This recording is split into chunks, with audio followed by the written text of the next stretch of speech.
Imaginez un monde où les chats peuvent envahir le monde et l'espace à l'aide d'une fusée pour chat, à l'aide d'une machine à voyager dans le temps pour chat. C'est tout le principe du jeu The Battle Cat. Salut bande de chats!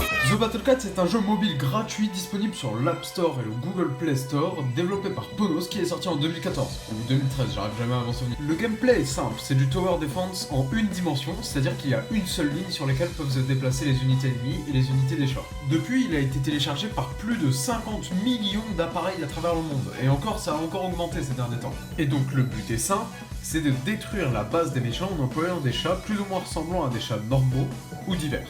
Chaque unité coûte un certain nombre d'argent à faire spawn pendant le combat qui augmente automatiquement, et chaque base a un nombre de PV. Et en parlant des unités, le jeu en dispose d'un grand nombre. Et parmi ces unités, on peut trouver certaines pépites, comme par exemple des références à Jojo. En tout, dans tout le jeu, en comptant toutes les unités qui sont disponibles, il y en a plus de 500. Et encore, c'est pas prêt de s'arrêter puisqu'il y en a tout le temps plus. Et ces unités sont donc classées en 6 raretés différentes. Spécial, normal, rare, super rare, uber rare et légende rare. C'est d'ailleurs pour améliorer ces unités ou pour faire plein d'autres trucs que vous aurez accès à 2 monnaies principales dans le jeu. L'XP, une monnaie assez abondante qui permet d'améliorer les chats, et les cat food, une monnaie plus rare qui permet d'obtenir de nouveaux chats ou d'acheter des bonus. Ah là là, j'ai du mal à avoir de la cat food. Ah, on pourrait du coup en avoir plus facilement. Vas-y, comment on fait? Bon bah go farm des vidéos. Les bonus sont des objets qui peuvent servir à accélérer la vitesse du combat, à augmenter au maximum d'argent qu'on peut avoir, etc., etc. On peut les obtenir soit en récompense de certains niveaux, soit en les achetant avec de la cat food. Et d'ailleurs, toujours sur les choses intéressantes de ces unités, on peut voir comme quoi chacune des unités du jeu peut avoir un trait, c'est-à-dire peut avoir des capacités spéciales en fonction du type d'ennemi qu'elle attaque. Et dans le jeu, il existe donc 9 types d'ennemis. Les white ou traitless, les red, Plus je baisse ta mère, fils de pute, ton père, ta grand-mère, ta femme. les aliens, les floating, les black, Coucou. les angels, les zombies et les métals particulièrement casse-couilles. Sans oublier évidemment les reliques, qu'on voit un peu plus tard dans le jeu. Dans le jeu, on a évidemment accès à un mode histoire qui peut être fini, mais heureusement, le jeu ne s'arrête jamais vraiment car il y a toujours des stages extra qui y trouvent des niveaux plus de jeu, ou encore des stages qui sont ajoutés en fonction de collab, ou encore plein d'autres stages, vous avez compris l'idée. A priori, personne n'a réussi à finir tous les niveaux du jeu sans exception, en comptant les collabs, en comptant les event stages, etc. etc. Et sans oublier qu'avec les plus de 500 chats disponibles dans le jeu, dont certains peuvent être obtenus en finissant les stages, il y a une certaine possibilité de collection. Et par exemple, certains événements comme la Heavenly Tower, qui arrive tous les 3 mois, comportent 50 stages dont le dernier est particulièrement dur. Et parmi ces 500 stages, 3 comportent des unités à obtenir. Et enfin, il y a ce qu'on appelle les event stages qui apparaissent en fonction des collaborations que fait Ponos avec d'autres licences comme par exemple Street Fighter, Evangelion, etc. et qui permettent d'avoir non seulement de nouveaux niveaux, de nouveaux chats, et de nouvelles gachas. A retenir que les niveaux du jeu sont classés de easy à merciless en termes de difficulté, en passant par normal, hard, vétéran, expert, insane et deadly. Le mode histoire, parlons-en. Il est composé de 9 chapitres séparant en 3 mondes. Empire of Cats, donc envahir le monde, Into the Future, donc envahir le futur, et Cat of the Cosmos, donc envahir le cosmos. Je sais pas si c'est assez clair comme ça. Les 3 chapitres de Empire of Cats contiennent chacun un boss différent et possèdent 48 niveaux avec des ennemis de type normal, flottant ou rouge. Les 3 chapitres de Into the Future, eux, sont composés de 48 niveaux, mais il est composé de 2 boss uniques par chapitre avec des ennemis essentiellement aliens. Les 3 derniers chapitres de Cat of the Cosmos sont composés de 48 niveaux uniques avec des conditions plus ou moins dures, comme la restriction de pouvoir poser que 10 chats maximum. De plus, dans chaque chapitre, il y a un boss hyper fort. On va pas vous le spoiler, il est génial. Les trésors sont des objets qui sont obtenus dans des niveaux de différents chapitres et qui sont classés en 3 rangs, inférieur, normal et supérieur.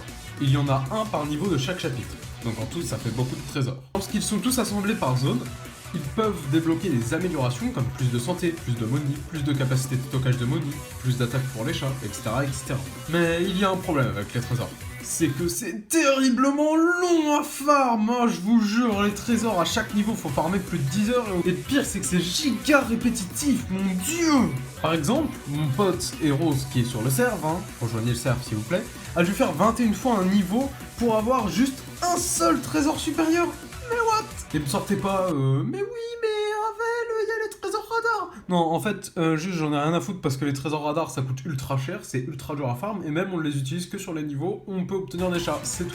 Sans oublier de parler de l'user rank, mais oui, l'user rank, où à chaque fois qu'on obtient 50 points, on a des récompenses, mais des récompenses pas ouf, on est bien d'accord.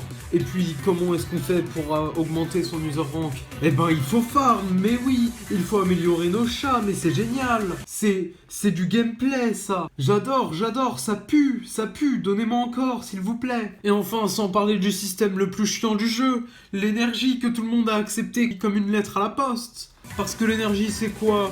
C'est une ressource qui est un nombre limité et qui permet de faire des niveaux, parce que chaque niveau demande de l'énergie. Sauf que le truc, c'est que tu arrives extrêmement rapidement bas, et donc que tu peux jouer que 10 minutes toutes les 6 heures en fait. À moins que tu farmes comme un grand malade en utilisant 32 cat food à chaque fois que tu veux restaurer entièrement ton énergie, ou que t'es plein de leadership. Sans oublier que si tu n'as plus de co, dommage parce que tu peux plus jouer, parce que l'énergie ne se restaure plus. Et enfin, qu'est-ce qu'il faut faire pour donner la true forme des chats niveau 30? Eh ben, il faut des 4 fruits. Et comment est-ce qu'on fait pour avoir des 4 fruits? Il faut farmer. Je vous explique un petit peu le contexte.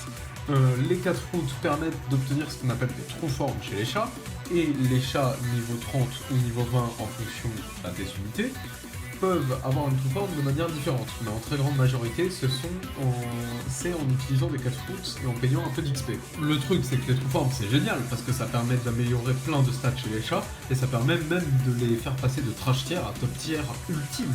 Sauf que là, disons que non en fait. Le farming des 4 fruits est juste ultra chiant, parce que l'Elder 4 fruits est un stage insupportable et ultra dur, que chaque 4 fruits normal s'obtient uniquement par jour, à moins que tu sois en train de jouer le week-end, et avec un peu de chance, parce que des fois tu peux même pas les obtenir le week-end.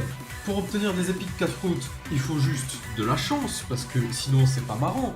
Pareil pour le Gold 4 fruits qui n'a qu'une seule chance de s'obtenir en payant 1 million d'XP chez le Catch Shrine. Bref, le farming est très long, incroyablement long, et ça gâche complètement tout simplement l'immersion dans le jeu, parce qu'au final on fait que farmer et jouer pendant 5 minutes sur un stage un peu fun.